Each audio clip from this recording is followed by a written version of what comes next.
मतलब during a chemical reaction, कोई भी केमिकल रिएक्शन जो प्रोसीड होता है उसमें जो आपके रिएक्टेंट्स होते हैं बेटा, उनके बॉन्ड जो होते हैं वो हमेशा ब्रेक होते हैं, ठीक है। और जब ये न्यू प्रोडक्ट्स के अंदर चेंज होते हैं, तो जब प्रोडक्ट बनते हैं आपके पास, तो they are making their new bonds. यानी जब भी कोई केमिकल रिएक्शन प्रोसीड होता है तो उसमें रिएक्टेंट्स के जो प्रीवियस बॉन्ड होते हैं वो ब्रेक डाउन होता है, ठीक है। और जब प्रोडक्ट बनता है तो आपके जो बॉन्ड्स होते हैं वो न्यू बॉन्ड्स होते हैं वो फॉर्म होते हैं। अब आपने ये देखना है कि जो ये केमिकल रिएक्शन है इसमें जो बॉन्ड ब्रेकिंग है और बॉन्ड मेकिंग है, इनमें से कौन सा एक्सोथर्मिक है और कौन सा एंडोथर्मिक, ठीक है बेटा। उसके अकॉर्डिंगली सही। आपने किसी भी केमिकल रिएक्शन है उसको डिस्क्राइब करना है कि एंडो होगा या एक्सो, सही है। ओवरऑल ओवरऑल ये रिएक्शन एंडो होगा। सबसे पहले हम देखते हैं कि आप बॉन्ड ब्रेकिंग में क्या हो रहा है। कर लेते हैं यहाँ पे आप क्या bond,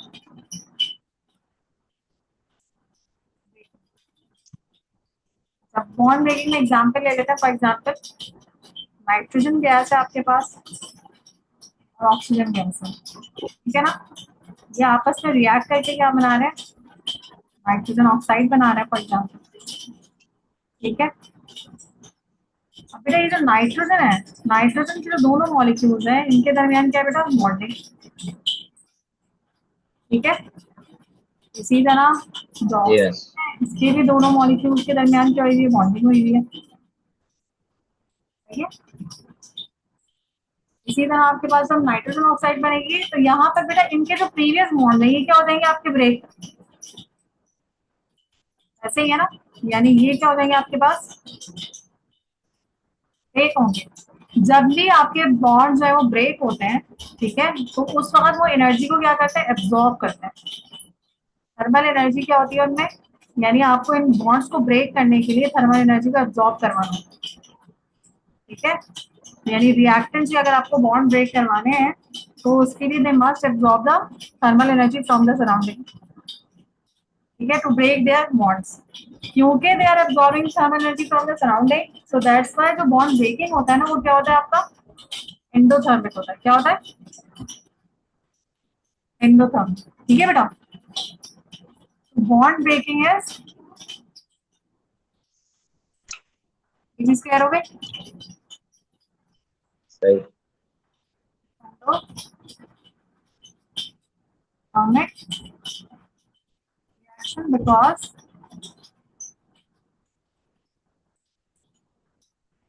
it absorbs thermal energy from the sun,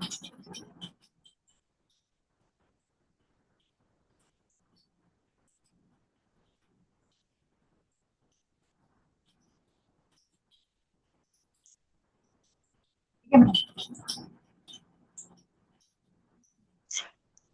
तो इसी तरह से बेटा अगर आपके पास कोई न्यू बॉन्ड फॉर्म होता है, जैसे बॉन्ड मेकिंग,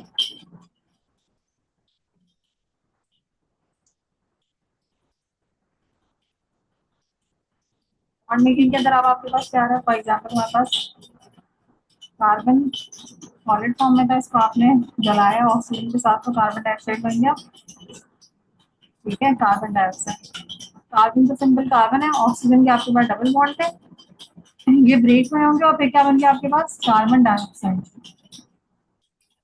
ठीक है। अब ये जो न्यू बॉन्ड है, these are the new bonds that are form.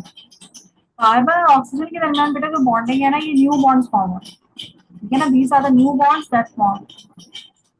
आपके पुराने ये वाले बॉन्ड्स ब्रेक हुए और फिर ये ऑक्सीजन इस कार्बन के साथ जाके अटैच हुई है, तो ये दोनों आपके पास क्या है बेटा, न्यू बॉन्ड्स है।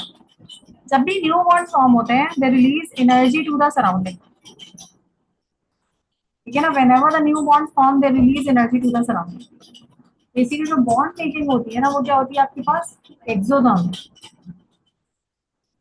बॉन्ड मेकिंग आपके पास क्या होगी,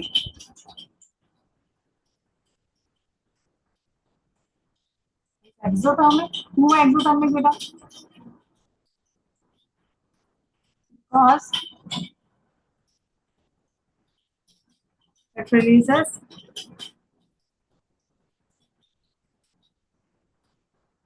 thermal energy to the surrounding,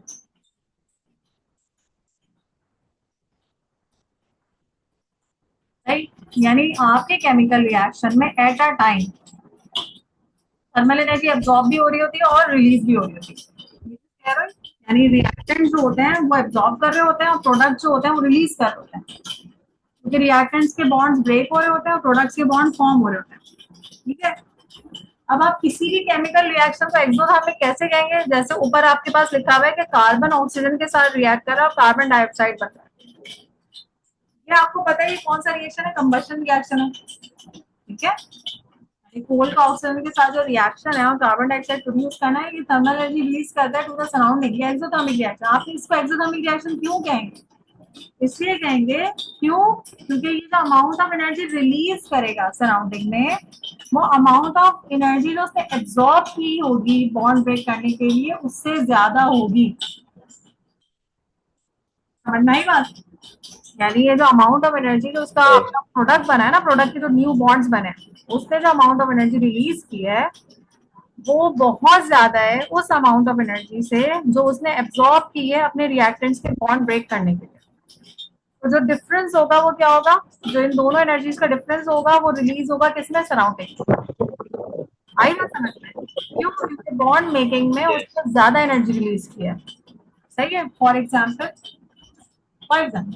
मैं आपसे कहती हूँ कि भाई समझो कि 200 जूल जो है उसने एनर्जी एब्जॉर्ब की थी बॉन्ड को ब्रेक करने, लेकिन उसने 500 जूल जो है वो रिलीज की है बॉन्ड्स को बनाने में। दोनों का डिफरेंस कितना आ गया?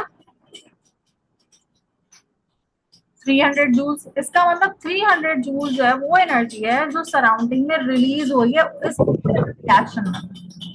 ठीक है। बॉन्ड ब्रेकिंग की आप सॉरी जो बॉन्ड मेकिंग की एनर्जी थी वो ज्यादा थी। बॉन्ड मेकिंग की जो एनर्जी है वो रिलीज होती है सराउंडिंग, और जो बॉन्ड जो एनर्जी उसने एब्जॉर्ब की थी वो 200 जूल्स थी। तो दोनों का जो डिफरेंस है that difference of energy basically release to the surrounding, और इस डिफरेंस ऑफ एनर्जी को ही हम क्या कहते हैं? Change in enthalpy. यानी जो 200 जूल्स थी ये इनकी एक्चुअली जो रिएक्टेंट्स की बॉन्ड एनर्जी का सम था। ठीक है ना। जो आपके रिएक्टेंट्स होते हैं उनके अंदर जो उनकी बॉन्ड एनर्जीज होती है ना, ये बेसिकली उनकी एंथैल्पी होती है, उनकी सिंगल जो इनकी एनर्जी जो वो पॉसेस करते हैं। ठीक है। इसी तरीके से जब ड्यूरिंग द केमिकल एनर्जी इनके बॉन्ड्स ब्रेक होते हैं और मेक होते हैं तो जो डिफरेंस ऑफ एनर्जी रिलीज होता है उसको हम क्या कहते हैं बेटा? Change in energy. यानी जब भी रिएक्टेंट्स प्रोडक्ट बनते हैं there releases a difference of energy or the amount of energy, that is the difference between the energy of bond making and bond breaking, is called change in enthalpy of the chemical reaction. Right? It is clear? सही है। मैं तुम्हें ना ये तीन definition लिखवा रही हूँ ताकि तुम ये तीन डेफिनेशन अपने पास लिख लो, एक बॉन्ड एनर्जी, एक एंथैल्पी और एक चेंज इन एनर्जी। ठीक है। उसके बाद हम वो रिएक्शंस पढ़ते हैं कि जैसे हम पूरे थ्रू आउट किस रिएक्शन को किस तरीके से कहेंगे कि ये एंडोथर्मिक और एक्सोथर्मिक। एक्सप्लेन कैसे करेंगे क्योंकि इसकी इक्वेशन 3 नंबर्स की आती है आपके पेपर में और अक्सर आती है। सबसे पहले छोटी छोटी सी डेफिनेशन में मॉन रख लेते हैं।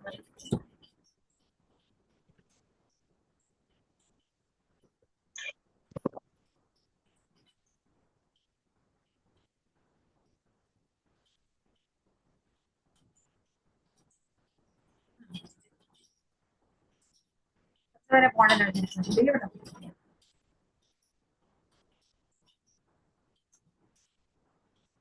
बॉन्ड एनर्जी क्या है आपके पास? चाहे वो उसके कोवेलेंट बॉन्ड हो चाहे आयनिक बॉन्ड हो। ठीक है। So it is what the amount of energy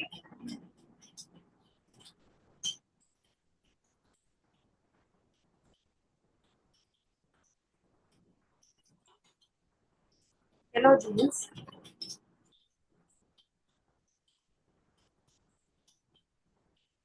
associated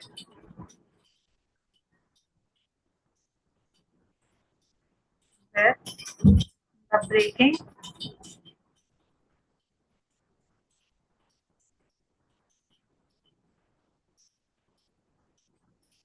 or making of 1 mole of chemical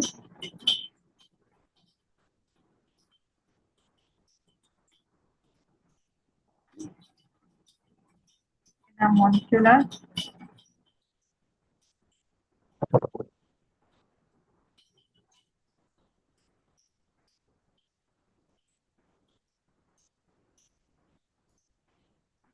element और कंपाउंड। मॉलिक्यूलर एलिमेंट और कंपाउंड में क्या मतलब है, कोवलेंट होगा। ठीक है बेटा, इस तरीके से मैंने आपसे कहा था कि भाई का नाइट्रोजन और ऑक्सीजन था, ठीक है ना, और उसने क्या रिएक्ट करके बनाया, 2 नाइट्रोजन, यानी 1 मोल ऑफ नाइट्रोजन। ठीक है, अब 1 मोल ऑफ नाइट्रोजन जो है उसके जितने भी बॉन्ड्स आपके ब्रेक हुए हैं, ठीक है ना, इस ब्रेक होने में जो अमाउंट ऑफ एनर्जी को रिलीज करेगा वो उसकी क्या कहलाएगी, बॉन्ड एनर्जी। क्या कहलाएगी उसकी, एब्जॉर्ब करेगा इस केस में, सॉरी, ठीक है, इस केस में वो क्योंकि ब्रेक हो रहा था एब्जॉर्ब करेगा, ये क्या कहलाएगी उसकी बॉन्ड एनर्जी कहलाएगी। ठीक है, तो 1 मोल ऑफ कौन सा आपके पास मॉलिक्यूलर एलिमेंट है, नाइट्रोजन क्या मॉलिक्यूलर एलिमेंट है, तो आपके पास 1 मोल ऑफ अगर नाइट्रोजन जो है वो ब्रेक हो रहा है तो the amount of energy that is absorbed is called as bond energy. समझ में आई जिस कह रहे हो कि डेफिनेशन। यस। इसी तरीके से 1 मोल ऑफ ऑक्सीजन है, जब उसके जो बॉन्ड ब्रेक होंगे उसके लिए जो अमाउंट ऑफ एनर्जी को एब्सॉर्ब करेगा that is called the bond energy of oxygen. Right, यहाँ तक क्लियर हो गया। यस।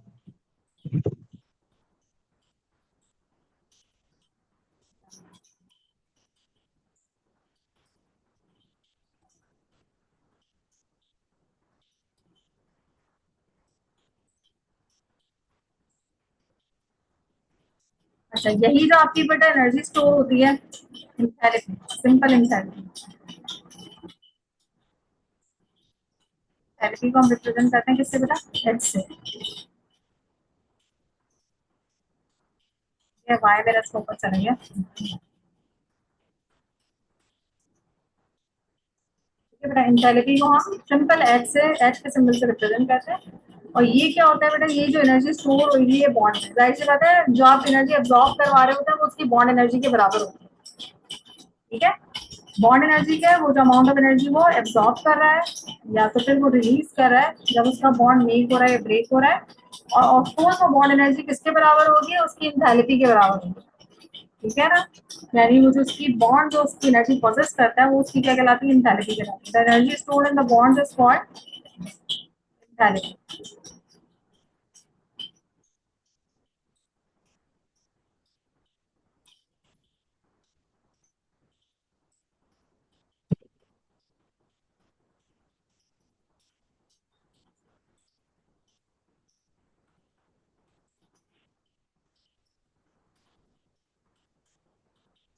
ठीक है बेटा, उसको हम क्या कहते हैं, इंथैल्पी कहते हैं।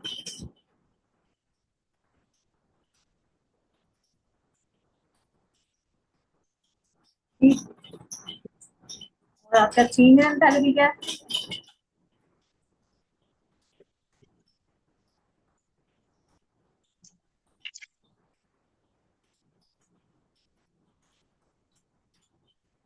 चेंज इन एंथैल्पी को हम डेल्टा एच से रिप्रेजेंट करते हैं। है ना, इसका मतलब क्या होता है कि डेल्टा जब नेगेटिव होता है तो एक्सोथर्मिक होता है, पॉजिटिव होता है तो एंडोथर्मिक होता है। राइट, अभी इसकी हम कैलकुलेशन भी करेंगे। फिलहाल चेंज इन एंथैल्पी क्या होता है, ये बेसिकली वो अमाउंट ऑफ एनर्जी है ना, तो change in energy that will take place when the reactants changes into the product। ठीक है, अच्छा, नॉर्मली जो है ना एंथैल्पीज को कैलकुलेट करना मुश्किल है, यानी बॉन्ड एनर्जी को कैलकुलेट करना इट्स अ डिफिकल्ट टास्क, लेकिन जो चेंज इन एंथैल्पी है ना उसको हम इजीली कैलकुलेट कर सकते हैं। क्यों, क्योंकि हमारे पास ऐसे फॉर्मूलाज मौजूद हैं जिसकी वजह से जाहिर सी बात है जब भी चेंज इन एंथैल्पी होगा या तो सराउंडिंग का टेम्परेचर इंक्रीज होगा या सराउंडिंग का टेम्परेचर डिक्रीज होगा, तो उस चेंज इन टेम्परेचर की मदद से हम थर्मल एनर्जी को कैलकुलेट कर सकते हैं। ठीक है बेटा, इसीलिए हम इस एंथैल्पी को, ये जो चेंज इन एंथैल्पी है ना उसको आसानी से कैलकुलेट कर सकते हैं। राइट, तो ये जो चेंज इन एंथैल्पी है ये क्या होगा आपके पास, that is what change in energy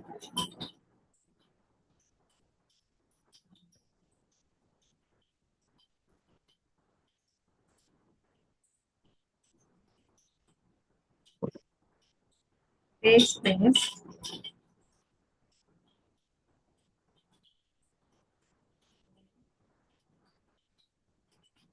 chemical reaction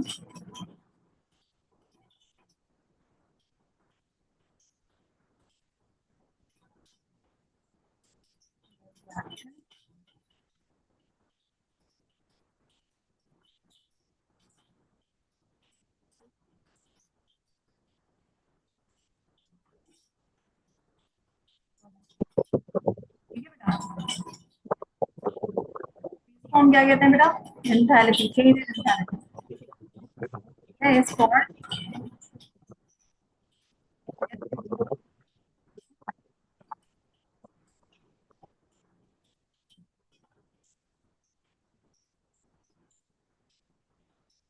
बाकी क्लियर होगी बात? यस।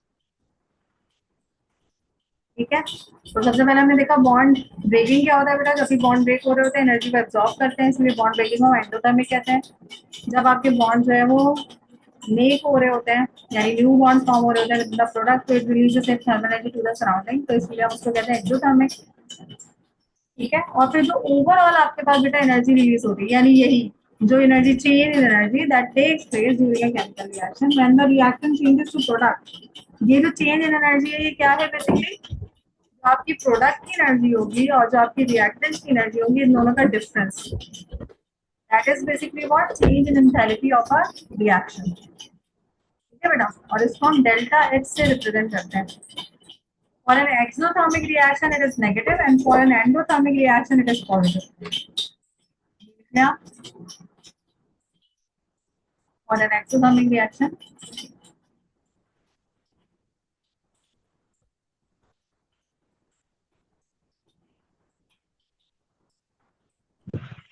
it is negative, यानी इसका हमेशा नेगेटिव में शो करते हैं। For an exothermic reaction, endothermic solution.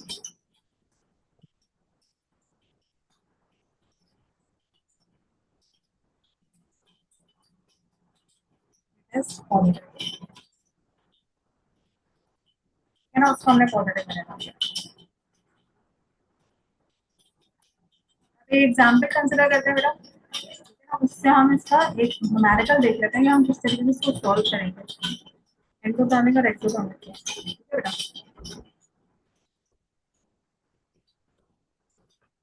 यहाँ तक लिख लिया, सॉल्व कर लो। लिख रहा है।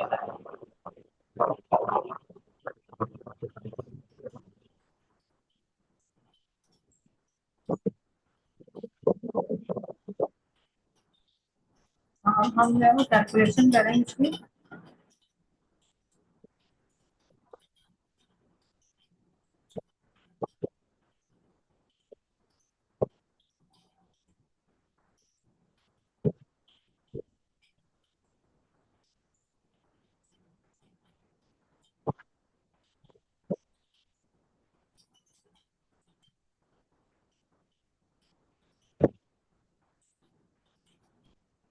कैलकुलेट करेंगे, ठीक है, चेंज इन थर्टी नहीं लगता। इसके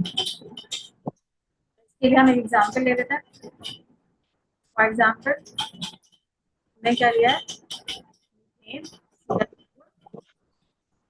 है ना, और इसका हम करवा रहे हैं ऑक्सीजन के साथ रिएक्शन, कंबशन रिएक्शन हो गया। और ये क्या फॉर्म करे बेटा? Carbon dioxide. क्योंकि आपको पता है कंबशन रिएक्शन है तो कार्बन डाइऑक्साइड वाटर फॉर्म होता है और amount of thermal energy release हुआ, वैसे एक्सोथर्मिक रिएक्शन है। लेकिन अब हमें इसको प्रूव करना है कैसे एक्सोथर्मिक रिएक्शन। ठीक है ना, इस केस में बेटा आपको बॉन्ड एनर्जी गिवन हो। अगर मैं इसको बॉन्ड्स की फॉर्म में लिखना चाहूँ तो मैं यूं लिख सकती हूँ मीथेन को, ये हमने किया था अगर आपको याद हो। CH4 को मैं ऐसे लिख सकती हूँ जब हमने कोवेलेंट बॉन्ड बनाए थे तो हमने इसको इस तरह से लिखा था, सही है ना कि याद है? जी मैं याद है। ऑक्सीजन और ऑक्सीजन के दरमियान क्या होता है? डबल बॉन्ड होता है। ठीक है बेटा, कार्बन डाइऑक्साइड का भी हमने बनाया था, कार्बन से बॉन्ड होता है। वाटर मॉलिक्यूल के दरमियान पहले बैलेंस कर लो, एक मिनट पहले बैलेंस करो। मैं इसको ऐसे बैलेंस कर रहा हूँ, कार्बन एक है, हाइड्रोजन चार है, हाइड्रोजन चार है तो हम यहाँ पे 2 लगाएंगे। ठीक है बेटा, ऑक्सीजन 2 है, यहाँ पे 2 हाइड्रोजन आपके पास। ठीक है, और हाइड्रोजन के आपने कैसे बनाए थे?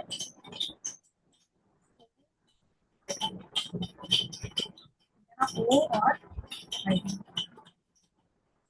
सही है, याद आ गया सारे चीजें बनाए थे हमने।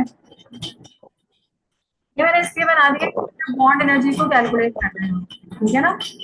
पहले हम क्या करेंगे, रिएक्टेंट्स की टोटल एंथैल्पी निकालेंगे, फिर प्रोडक्ट की टोटल एंथैल्पी निकालेंगे, फिर दोनों को सब्ट्रैक्ट करेंगे तो हमारे पास चेंज इन एंथैल्पी आएगी। और वो चेंज इन एंथैल्पी क्या होगी, अगर नेगेटिव आई तो इसका मतलब है thermal energy is release to the surrounding and it is an exothermic reaction. तो सबसे पहले बेटा हम क्या करते हैं, बॉन्ड ब्रेकिंग, हम enthalpy of bond breaking find out करते हैं, राइट। अच्छा, पहले इसके लिए बॉन्ड ब्रेकिंग के फाइंड आउट करने के लिए मैं आपको एक टेबल दे रही हूँ जिसमें बॉन्ड एनर्जीज गिवन होगी, शेयर करेंगे।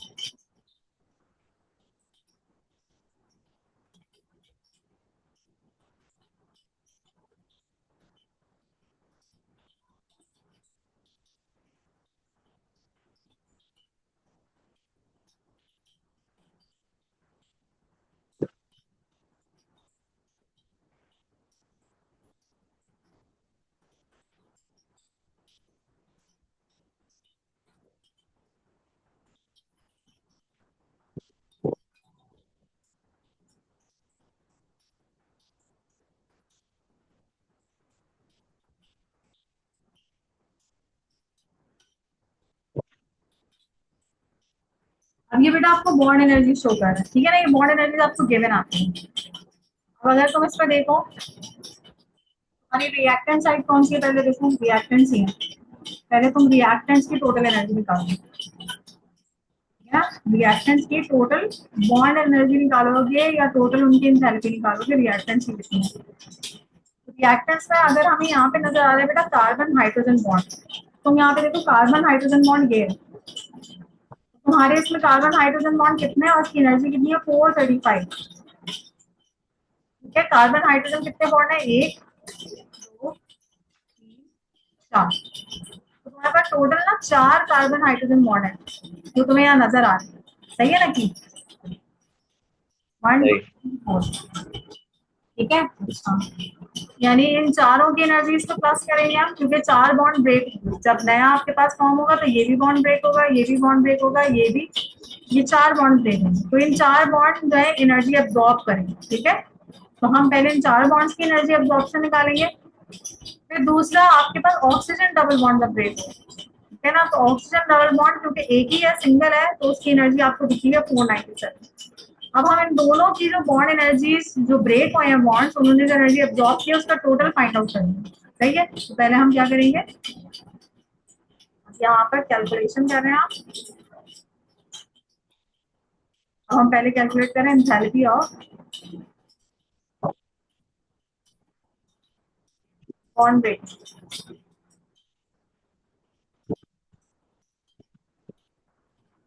बॉन्ड ब्रेकिंग की एंथैल्पी आ जाएगी आपके पास 4, आपके पास बेटा कौन से थे, कार्बन हाइड्रोजन बॉन्ड थे, है ना, और एक तुम्हारे पास ऑक्सीजन डबल बॉन्ड था, ठीक है ना। मैंने समझाने के लिए तुम्हें लिख दिया, तुम इसको आराम से लिख लो, इक्वल टू का साइन लगा दिया, ठीक है। तो 4 कार्बन हाइड्रोजन का एक का जो है वो कितना था आपके पास, 435, आपके पास 1 जो ब्रेक हो रहा है वो ऑक्सीजन ऑक्सीजन, यानी 19497, टोटल कितना आ गया तुम्हारे पास। अच्छा, ये जो बॉन्ड एनर्जी है वो आपको किलो जूल पर मोल दी थी, ठीक है, तो आप इसका यूनिट क्या लगाएंगे, किलो जूल पर मोल।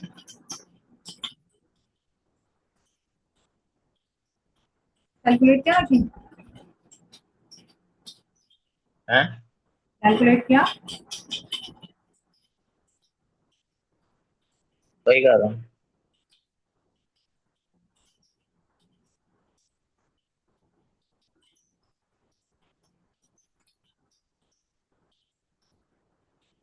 बस 2237 आया।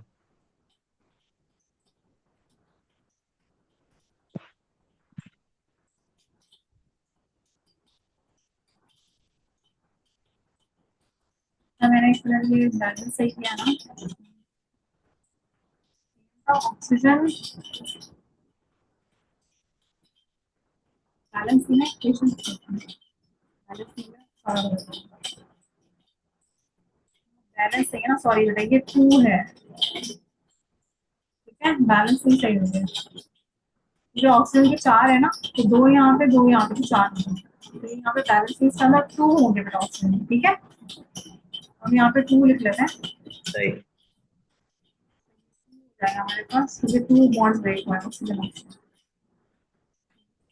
सही कर लो पहले, आ जाएगा तुम्हारे पास 7 3 4, चलो जूस पर हो, ठीक है, ये एंथैल्पी ऑफ बॉन्ड ब्रेकिंग आ गई। हम क्या निकालेंगे बेटा, enthalpy of bond breaking.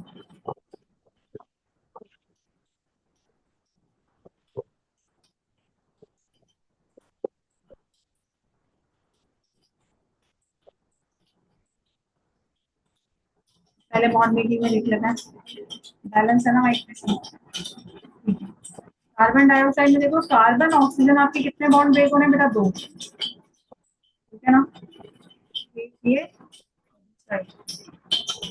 Carbon oxygen के बॉन्ड देखें, इनकी एनर्जी कितनी है 803, और 2 बॉन्ड ब्रेक होंगे, ठीक है। और अगर तुम ऑक्सीजन हाइड्रोजन के बॉन्ड देखो तो कितने, 1 3 4, ऑक्सीजन हाइड्रोजन 464, ठीक है बेटा। जो आपका 4 है और वो 2 है, तो अब हम इसको लिख लेते हैं। सबसे पहले 2 टाइम्स 803 जो कार्बन डबल बॉन्ड ऑक्सीजन है ना, तो हमारे पास क्या है, 2 times carbon double bond oxygen plus 4 times oxygen hydrogen bond, तो आपके क्या हो रहा है, बन रहे, they are the new bond they are form, तो they release energy to the surrounding. अब हम इनकी एनर्जी निकाल लेते हैं, जो हो जाएगा 2 टाइम्स 803 प्लस 4 टाइम्स 464, आ गया आपके पास,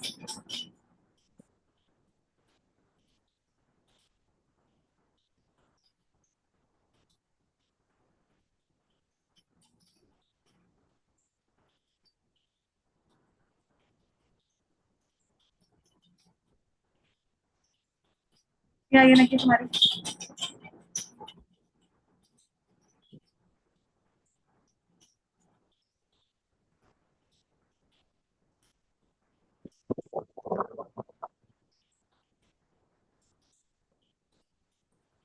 ठीक है, कितनी आ रही है,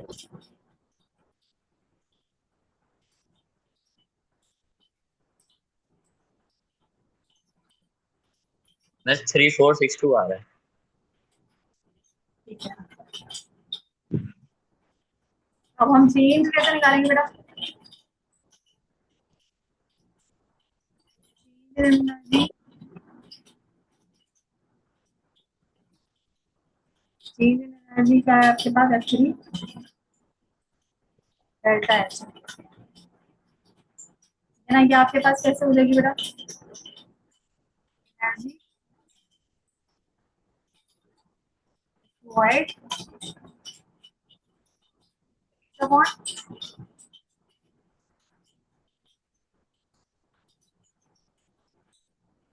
माइनस करेंगे उसको आप, एनर्जी गिवन आउट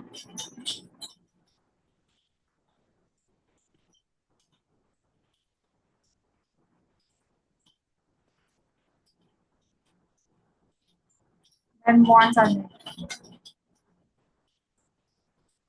ठीक है बेटा। तो आप जो है वो डेल्टा एच कैसे निकालेंगे, एनर्जी, अब बॉन्ड ब्रेकिंग की एनर्जी जो है, या bond breaking energy minus energy released when bonds are made, ठीक है, इस दोनों को आप सब्ट्रैक्ट करेंगे, लेकिन इसमें सब्ट्रैक्ट कैसे करेंगे, जो बॉन्ड ब्रेकिंग एनर्जी है उसको आपने पहले रखना है, ठीक है, वरना हमेशा आंसर बच्चे इसमें गलत कर देते हैं, इसका फॉर्मूला सही नहीं लगाते हैं, और नेगेटिव आंसर आने के बजाय पॉजिटिव आंसर आ जाता है, सही है। डेल्टा एच है, अब डेल्टा है तो इसका मतलब इसके अंदर क्योंकि एक्सोथर्मिक रिएक्शन है, तो जो न्यू बॉन्ड फॉर्म होंगे ना उनमें एनर्जी रिलीज ज्यादा होगी, और आपको नजर भी आ रहा है अपनी कैलकुलेशन में, जो तुमने बॉन्ड ना 462 किलो जूल है, जबकि जो एनर्जी एब्जॉर्ब हो रही है जब बॉन्ड ब्रेक करने के लिए वो 2734 है। तो इसका मतलब एनर्जी रिलीज ज्यादा है, तो दोनों का डिफरेंस जो है वो कहाँ जाएगा, वो सराउंडिंग में ऐड होगा, जिसकी वजह से सराउंडिंग का टेम्परेचर राइज है। ठीक है, इसीलिए एक्सोथर्मिक रिएक्शन।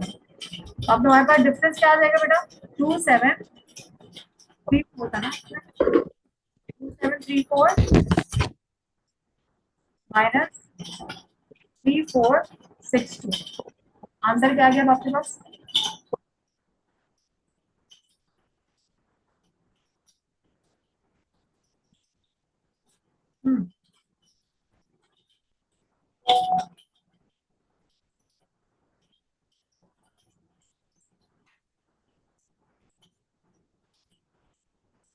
बस -2728।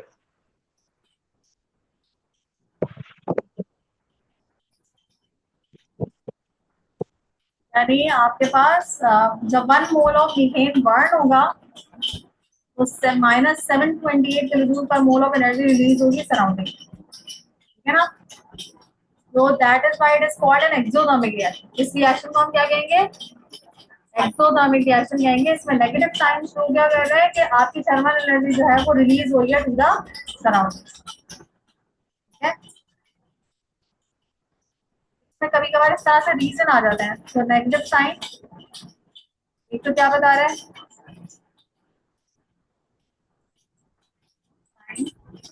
shows as an exothermic reaction.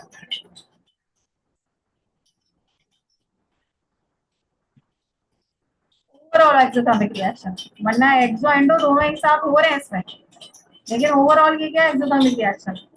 सही है, क्यों? Because thermal energy is release to the surrounding.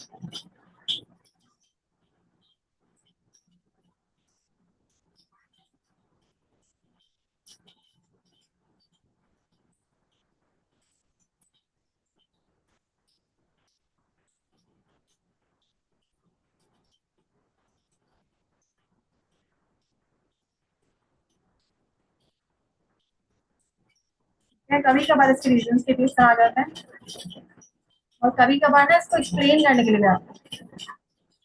जैसे ये आ गया एक्सप्लेन, इसी में आ गया एक्सप्लेन बाय कंबशन ऑफ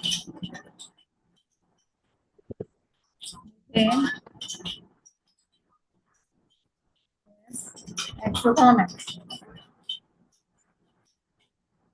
है ना, अगर याद, तो आप इसको कैसे लिखेंगे, नंबर का आ जाता है। इसको लिखने का तरीका क्या होता है, सबसे पहले आप बताते हैं bond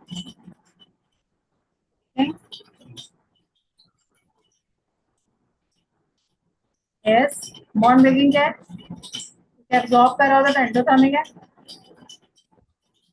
bond breaking is endothermic and bond making is exothermic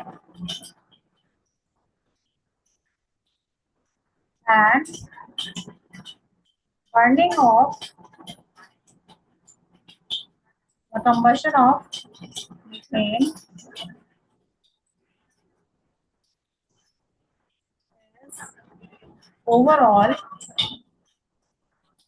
exothermic reaction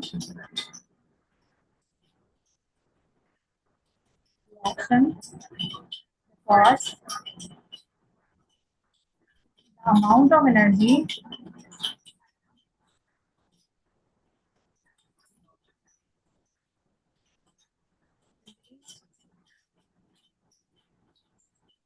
the surrounding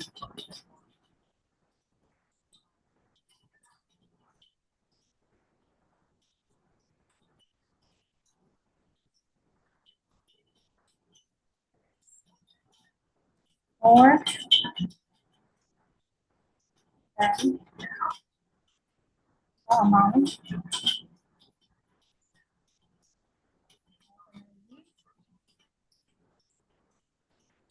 absorbed from the surrounding during the chemical reaction.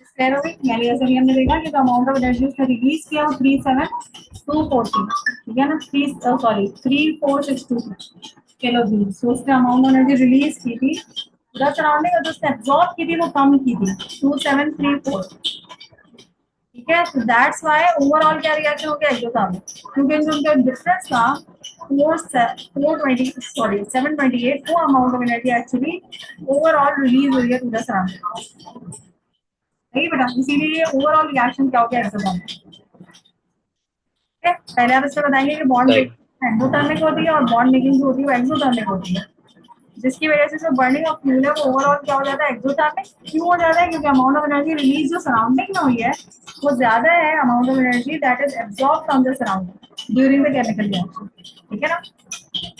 इस वजह से आपके पास यानी जो बॉन्ड ब्रेक करने में अमाउंट ऑफ एनर्जी रिलीज हुई है वो ज्यादा हुई है, और जो बॉन्ड ब्रेक करने में आपने एब्जॉर्ब किया वो कम हो सकती है, इसलिए जो डिफरेंस ऑफ एनर्जी है वो रिलीज हुआ है आपका सराउंडिंग, सही है बेटा। तो इस तरह से आप इसको एक्सप्लेन करते हैं, तो ये आपके पास कम से कम भी 3 नंबर की एक्सप्लेनेशन आ गई। इसके साथ फिर एक और आती है आपके पास एनर्जी प्रोफाइल डायग्राम। तो कल हम डिस्कस करेंगे एक्टिवेशन एनर्जी, और फिर नेक्स्ट आगे तुम्हारी होगी केमिस्ट्री एक्टिवेशन एनर्जी, और फिर एक्टिवेशन एनर्जी के साथ जो उसकी एनर्जी प्रोफाइल डायग्राम होती है, आप एक्टिवेशन एनर्जी के साथ यानी ये जो रिएक्शन आपने डायग्राम बनाई थी ना इससे पहले, तो उसी के साथ एक्टिवेशन एनर्जी के साथ आप उसको ड्रॉ करेंगे, सही है। तो वो फिर इंशाल्लाह हम नेक्स्ट, Right. फिर आज हम यहीं तक करते हैं। एक मैं तुम्हें अभी शेयर कर दूंगी होमवर्क के तौर पे, तो ट्राई करना, ठीक है। ऐसी चीजें Right. सेपरेट करके रखना, मैं होमवर्क दे दूंगी, ठीक है बेटा। आप Yeah.